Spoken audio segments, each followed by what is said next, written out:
द्वारिकाधीश भगवान श्री कृष्ण द्वारिका में संध्या का भोजन कर रहे थे। माता रुक्मणी भोजन करा रही थी, परिचारिकाएं खड़ी थी। पहला टुकड़ा जैसे ही मुंह में जाने को हुआ, अचानक टुकड़ा थाली में वापस फेंका और द्वार की तरफ दौड़े। एक तरफ उत्तरी है, एक तरफ मुकुट, भागे पागलों की तरह। पीछे जनता भागी, महारानी भागी, उद्विग्न होकर, बेचैन होकर भागे और द्वार पर जाकर बहुत शांत होकर वापस आ गए और फिर भोजन करने बैठ गए। महारानी ने पूछा कि नाथ क्या हुआ, अचानक क्यों? बोले वो वृंदावन से मेरा एक पागल, एक दीवाना एक तारा लेके गाता हुआ मुझे ढूंढने आया था द्वारिका। अब यहाँ तो लोग मुझे कन्हैया के नाम से जानते नहीं। कह रहा था कन्हैया रहता है, कन्हैया कन्हैया कन्हैया गा रहा था। लोगों ने पागल समझा तो लोग उसे पत्थर मार रहे थे, तो मैं उसे बचाने चला गया। महारानी ने कहा ये तो बहुत अच्छी बात है, फिर लौट क्यों आए? बोले अभी तक तो वो पत्थर खा के कन्हैया कन्हैया कह रहा था, लेकिन जब मैं गेट तक पहुंचा उसने अपना एक तारा फेंक के पत्थर उठा लिए कि मैं ही मारूंगा। तो जब वो खुद ही लड़ लेगा तो मैं क्या बचाऊं, अपने आप ही कर लेगा। ये ऋषिकेश से ही है, इनका नाम है धैर्य आनंद। कहां बैठे भैया? ये जो भी है इसका मतलब स्वयं ही आध्यात्मिक रुचि के व्यक्ति है, नाम ही इन्होंने धैर्य आनंद लिखा है। मनुष्य के भीतर सबसे बड़ा दुर्गुण क्या है जिससे बचने का प्रयास सबसे पहले करना चाहिए? मनुष्य क्या है? मनुष्य पशु और ईश्वर के बीच की यात्रा का प्राणी है मनुष्य, और उसे ईश्वरत्व की तरफ जाना है। अवतार शब्द क्या है? संस्कृत के यहाँ विद्वान बैठे होंगे, आचार्य लोग बैठे हुए हैं। संस्कृत में अवतरणिका कहते हैं सीढ़ी को।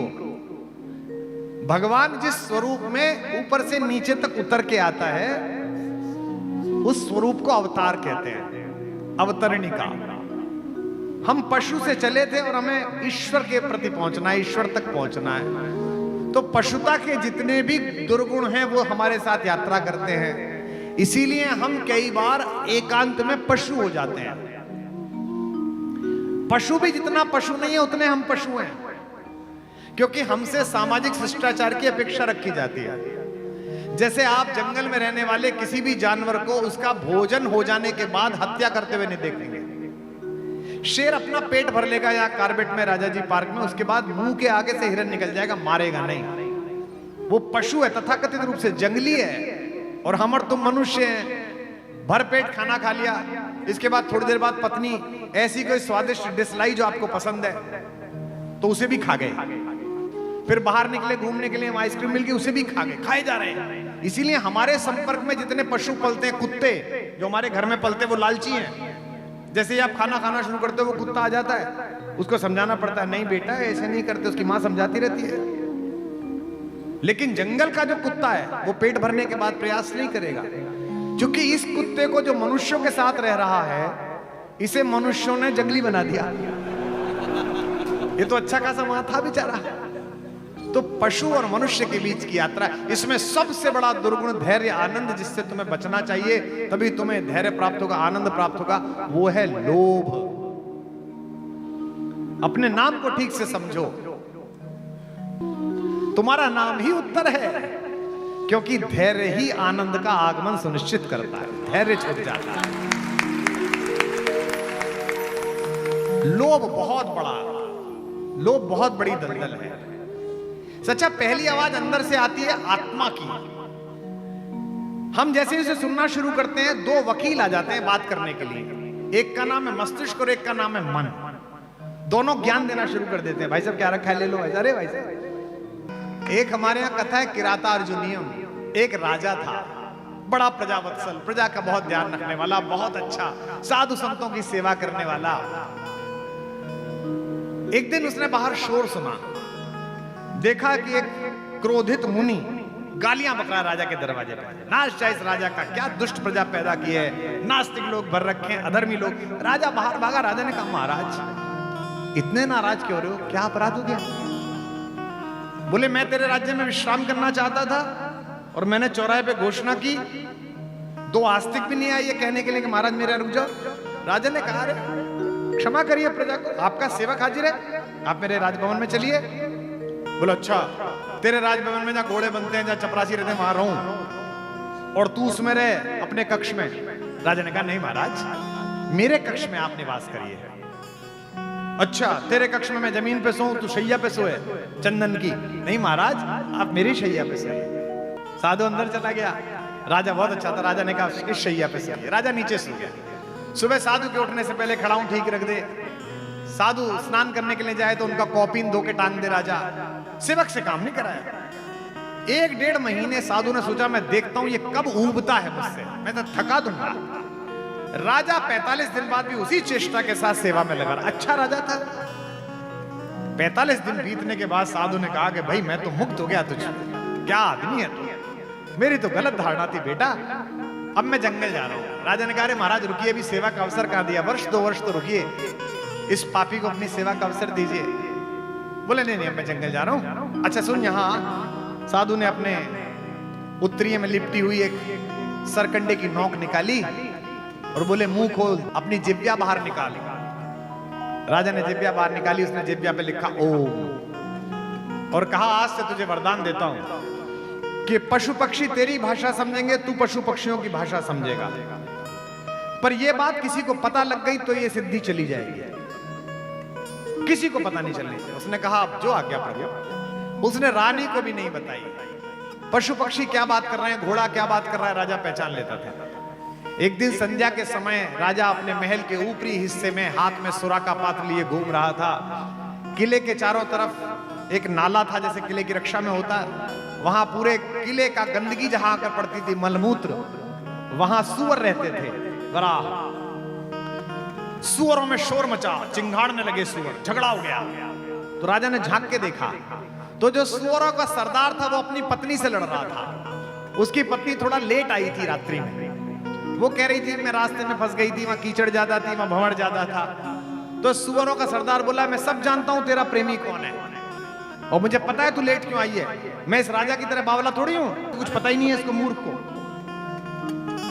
अब जब ये सारा संवाद समाप्त हो गया तो राजा ने नीचे मुड़ के कहा कि हे वराह अवतार, आपके दाम्पत्य जीवन में खलल डालने के लिए मैं क्षमा चाहता हूं। यह आपकी निजी बातचीत थी, पर आपने अपनी श्रीमती जी के साथ झगड़ा करते समय मुझे क्यों गाली दी?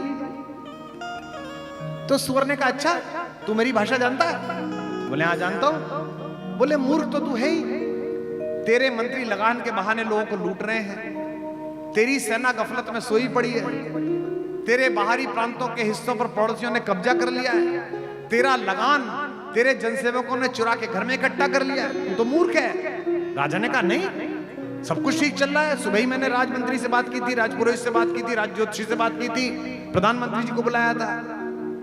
उसने कहा जाके पता कर, बाहर बिना पता किए। राजा ने बाहर घूमते हुए एक सामान्य मनुष्य को अंदर बुलवाया, पकड़ के उसको अंदर बिठाया, उसके कपड़े पहने, पिछले रास्ते से घूमने गया तो देखा कि राज्य में आग लगी पड़ी है।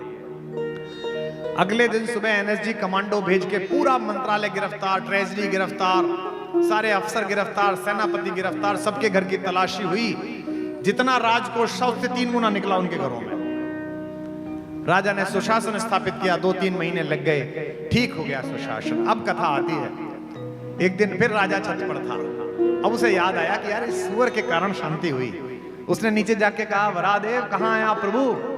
सुअर ने कहा महाराज जय जयकार हो, क्या बढ़िया काम किया है, जनता जय जयकार कर रही है आपकी। तो बोले सब आपकी सलाह के कारण हुआ है, पर मेरी एक जिज्ञासा है।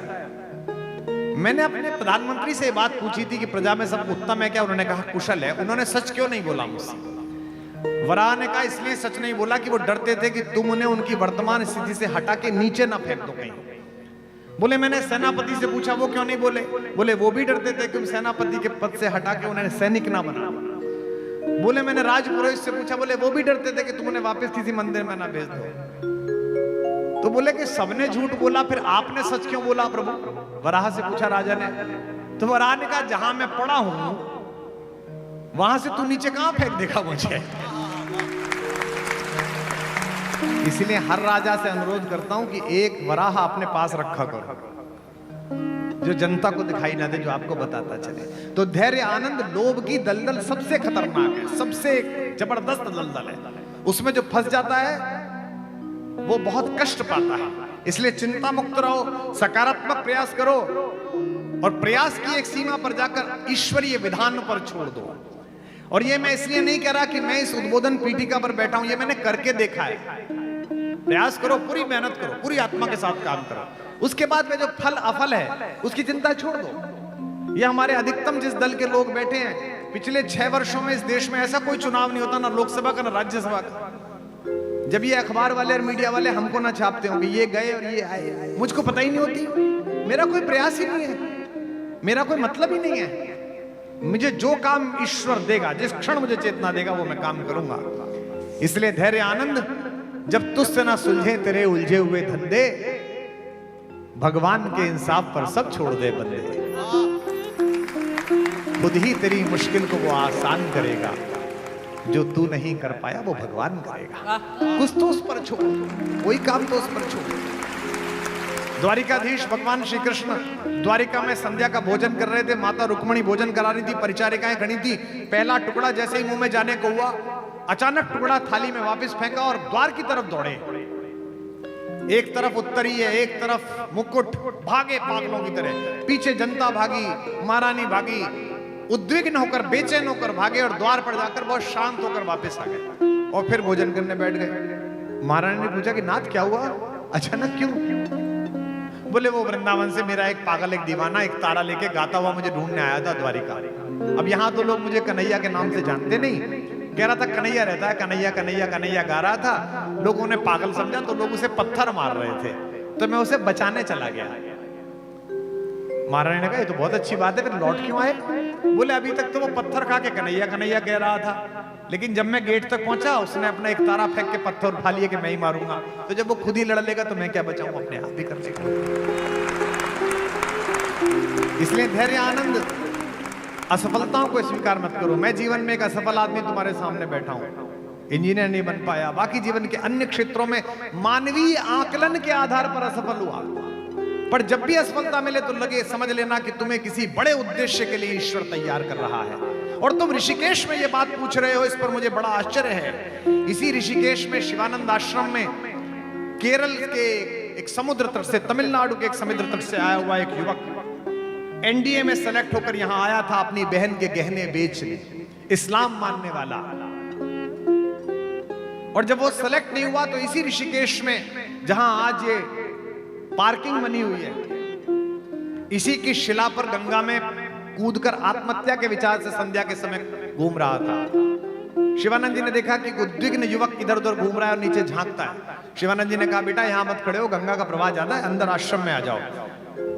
साधु ने कहा तो चुपचाप चला आया, भोजन कराया, पूछा क्या नाम है, नाम बताया, अब्दुल जैनाबुद्दीन कलाम। बेटा कहां से आए हो? दक्षिण से आया हूं। क्या घूम रहे थे? गुरुदेव आत्महत्या करना चाहता था। क्यों?